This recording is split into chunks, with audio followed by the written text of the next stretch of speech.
အားလုံးမင်္ဂလာပါ UK Match Day ရဲ့ Facebook နဲ့ YouTube Channel ကလေးကြိုဆိုပါရစေ Champion ပြည်သက်တွေအားလုံးမင်္ဂလာပါဘာစီလိုနာအသင်းကမနေ့ကတော့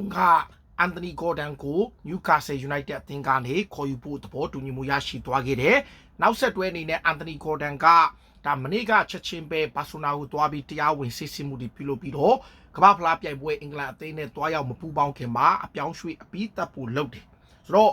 အန်တိုနီဂေါ်ဒန်ရဲ့အပြောင်းရွှေ့က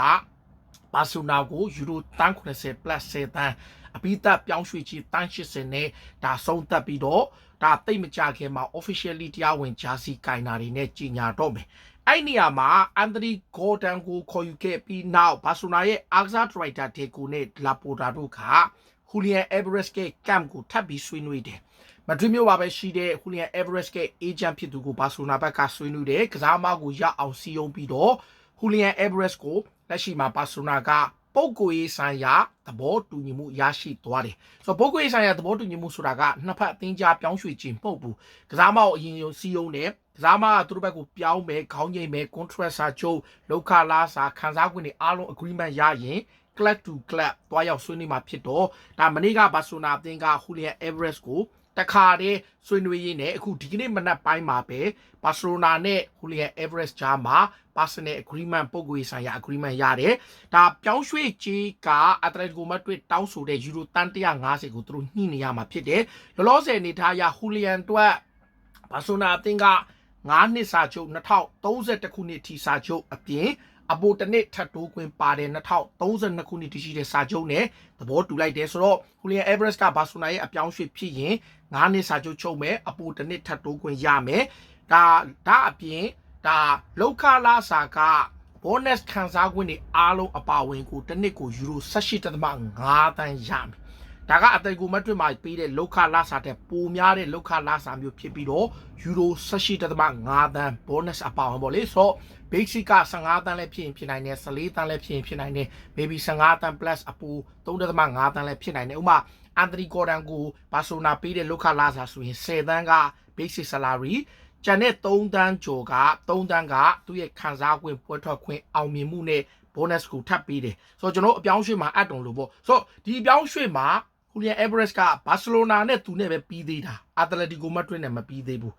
ဘာကြောင့်လဲဆိုတော့ personal agreement ပဲရှိတယ် personal agreement ဆိုတာကအခု club to club ဆွေးနွေးပြီဘာစီလိုနာအသင်းကဟူလီယန်အေဗရက်စ်ကိုယူရိုတန်း100ကနေစပြီးတော့ချင်းကပ်ပြီးတော့တရားဝင်ကန်လန်ထားတယ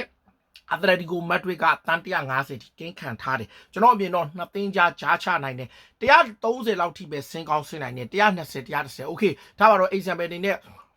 တန်100 plus အတွန်130အတွန်30တို့တန်120 plus အတွန်30 something like that ဒီလိုပုံစံမျိုးလေးဖြစ်ကောင်းဖြစ်နိုင်တယ်ဒါပေမဲ့ဘာစီလိုနာကဒီကိုရဲ့ပြောင်းရွှေ့ခြင်းကို reduce လုပ်ဖို့ယုံကြည်နေတဲ့တေချာချနိုင်မယ်လို့ထင်တယ်။ဘာလို့ဆိုတော့အက်တလက်တီကိုမက်ဒရစ်ရဲ့စာချုပ်သစ်ကိုဟူလီယန်အေဗရက်စ်ကပေချထားတယ်။သူဒီကိုရောက်တာ2နှစ်ရှိပြီ။9နှစ်စာချုပ်နဲ့ရောက်တယ်။သူ့ရဲ့ contract က3နှစ်ပဲကျန်တယ်။ဆိုတော့အက်တလက်တီကိုမက်ဒရစ်ရဲ့ကန်လန်းထားတဲ့စာချုပ်သစ်ကိုပေချထားပြီးတော့သူကဘာစီလိုနာကိုပဲပြောင်းချင်တယ်။တကယ်တမ်းကျတော့ Premier League က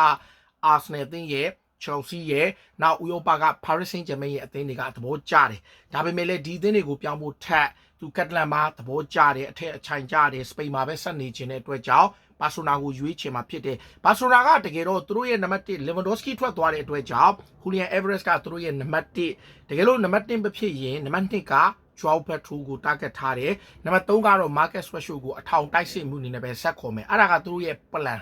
ဆိုတော့အခုက Joao Pedro ကဒီ Chelsea မှာတရားပေါက်ဆက်နေမယ် Chelsea ကလုံးဝထိလို့မရတဲ့ကစားမလို့ကြီးညာလိုက်တော့ Joao Pedro ဆက်နေမယ် Rashford ကတော့အခုလောလောဆယ်ပလန်စီလောက်ပဲထားထားပြီးတော့ Everest ကိုအသေးအံလိုက်တယ်တကယ်လို့ Julian Everest ကို Atletico Madrid ကမရရအောင်တင်းခံပြီးတော့အပြောင်းရွှေ့ပြက်ပြေမှပဲဘာစီလိုနာနောက်ထပ်တိုက်စစ်မှုတယောက်ခေါ်မယ်ဒါပေမဲ့ Everest က personal agreement ရပြီးလောက်ခလာသာညှိပြီး9နှစ် plus 1နှစ်6နှစ် contract ချုပ်မယ်အားလုံး okay ပြီးပြောင်းရွှေ့ကြီးကိုဘာစီလိုနာရဲ့အားကစား director တက်ကူကတီကိုရဲ့တာဝန်ရှိသူတွေနဲ့အပိသက်ဆွေးနွေးနေပြီးတော့World Cup မသွားခင်မှာဒီပြောင်းရွှေ့ကိုတခါတည်းကြီးညာဖို့ပြင်ဆင်ထားတယ်ဘာစီလိုနာဘက်ကဒီအပြောင်းရွှေ့ပြီးသွားတာနဲ့စန်တပတ်တယောက်တေချာပေါက်ခေါ်ယူမယ်လို့သူတို့ဆုံးဖြတ်ထားပြီးတော့ဘိုးနောက်ခံလူတယောက်ကိုလည်းသူတို့စတင်ကြည့်ရှုနေတယ်လို့ဖော်ပြထားပါတယ်အားလုံးကျေးဇူးပါတယ်ဆိုတော့ဟူလီယန်အေဗရက်စ်ဘာစီလိုနာကိုပြောင်းရွှေ့ဖို့ကတော်တော်လေးနီးစပ်လာမဲ့အခြေအနေမျိုးရှိနေပါတယ်အားလုံးကျေးဇူးပါတယ်